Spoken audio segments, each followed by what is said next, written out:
The COVID-19 economic recession was the worst since the Great Depression. We're talking about a crisis that shook the world's greatest economies. The global stock market crashed, income fell by 10%, and a jaw-dropping 400 million full-time jobs vanished into thin air.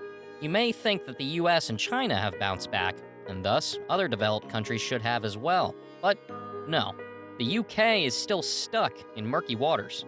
It is currently the only G7 country still grappling with the pandemic loss. The condition is so dire that in 2024, a staggering 5% of the active population may be out of jobs. That's thousands of people. Why is the UK stuck in an economic crisis? Well, stick around to find out, and make sure to hit that subscribe button if you haven't already. Let's take a trip down memory lane to where the UK's economic turmoil started. It was the year 2008, a time when global trade was on the brink of collapse. Banks in the UK were still adjusting to the new reality when there was a sudden drop in bank-to-bank lending. This meant that mortgages that were easily accessible were suddenly in short supply. Shockingly, homeowners struggled to pay mortgages, and there were fewer retail sales. The first casualty was household goods, furniture, and some DIY products. Soon enough, companies across the UK started to bite the dust. Even Persimmon, one of the UK's largest house builders, announced cutbacks because home sales had fallen by nearly 20%. To prevent the UK's economy from sinking deeper, the Bank of England reduced interest rates. Now, this was the perfect move for those who had already bought a house because it meant the property was suddenly about 25% less in value. Let's not forget that the housing crash also sent unemployment rates through the roof. Reduced sales meant that real estate companies had to let go of some staff, meaning a drop in tax revenue. In turn, the government was also short of cash and could not boost its ailing economy. It was then that the reality of an economic recession set in. From sky-high inflation rates, reduced interest rates, the housing crisis, and much more, history is repeating itself. But don't only take my word for it. Let's examine the evidence. First, there's an inflation problem. So, what's inflation? Simply put, it is an increase in the price of something over time. Britain struggles more than any other developed country in terms of food cost, energy shortages, and limited workers, all of which adds to inflation pressure. Currently, the UK's inflation rate is 6.8%, compared to 3.2% in the US and 6.3% in Germany. To make matters worse, Britain has the highest inflation rate for food in Western Europe, with prices reaching over 18% in 2022. It turns out that the freak weather affected crops globally, but the UK is the most affected because it is the world's third largest importer of food and drink. As for electricity, Britain relies on imported gas to generate its electricity. In fact, gas accounts for 40% of its electricity and for heating 85% of its homes. With Russia's invasion of Ukraine in 2022, annual household energy costs exceeded the £1,000 mark for a 5-bedroom house. Britain brought this upon itself when it voted to exit the European Union in 2016. While there's an agreement with Brussels to allow tariff-free trade in goods, there's still significant barriers in imports and exports. Brexit also puts an end to the free movement of workers within EU countries, causing a shortage of staff across significant sectors.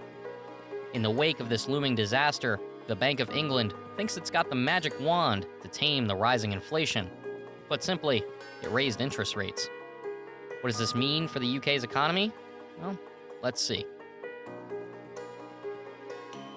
On August 3rd, 2023, the Bank of England raised the interest rate to 5.25%. This makes it the 14th time in a row since December of 2021. It is unclear if this could go higher, but the banks promise to review it every 6 weeks. Now, here's some good news. If you have savings in a bank account that pays interest, your money will go up. Higher interest rates encourage saving and investment. With more money, people are motivated to dust off their investment portfolios. Higher interest rates also trigger foreign investments in the UK and boost the pound against other currencies. As the popular economic theory goes, when it becomes more expensive to borrow, spending declines and demand falls. Unfortunately, This move has ripple effects on many sectors of the UK's economy, particularly housing. So, what does this mean for the world's fourth largest real estate market?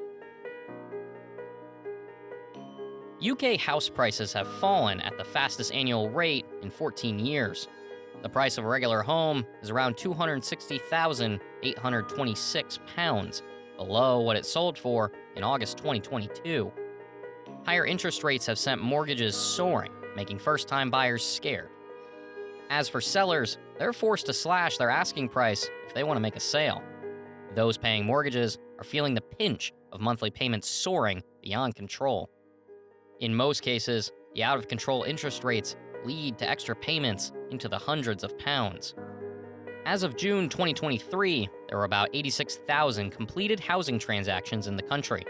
While this seems like an improvement, it is 15% lower than the levels at the same time last year. Let's also think about the supply side of the housing industry. Developers also are struggling with the increased borrowing costs, leading to a slowdown in construction. Experts predict that the mortgage troubles could trigger another crisis like they've seen in the past. And now, to the big question. Is this the wrong time to invest in the UK's housing market? Well, a mortgage expert, Claire Flynn, said that interest rates may rise to 6% by the end of the year. If this is true, property value would fall 6 to 7% because people are less willing to borrow money. With the 2023 economic outlook not looking good, a recession is around the corner. And guess what? It could be worse than Russia. The UK's GDP grew by 0.2% between April and June thanks to the manufacturing industry and the lack of a bank holiday.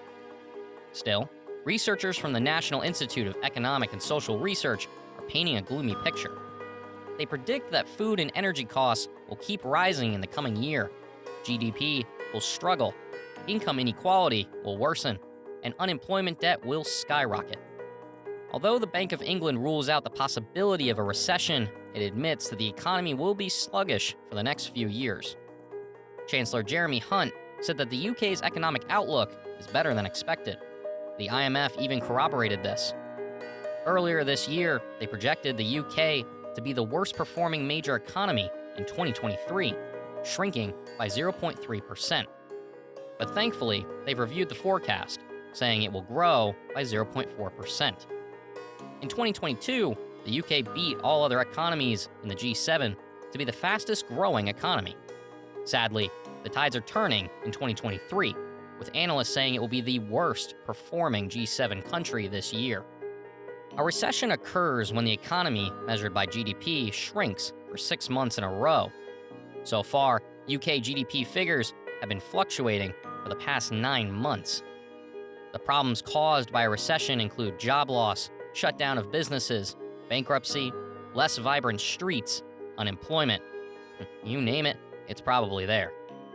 On the brighter side, the Bank of England boasts that the British banks can withstand another financial crisis should it happen.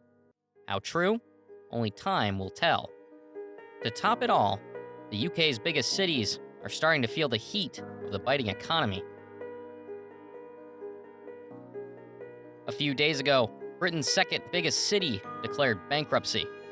This announcement comes after a $954 million equal pay claim.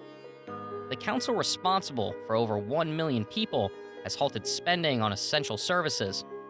Deputy leader of the council, Sharon Thompson, blamed the situation partly on the UK's ruling Conservative Party. But hey, they're not alone.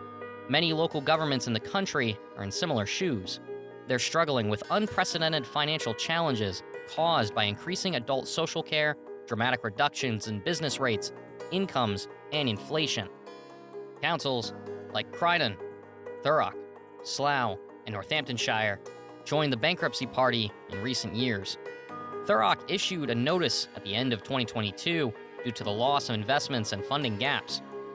Northamptonshire racked up debts of around £1 billion in 2018, becoming the first council to file for bankruptcy in 2 decades.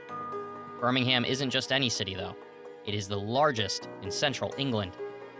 It hosted the 2022 Commonwealth Games and is scheduled to host the 2026 European Athletics Championship. With all that's happening with Britain's economy, are there hopes that it will recover? Let's chat in the comments below. By the way, if you haven't seen it, we have some exciting news about China's economy. You should check it out. Smash that subscribe button if you haven't, and we'll see you in the next video.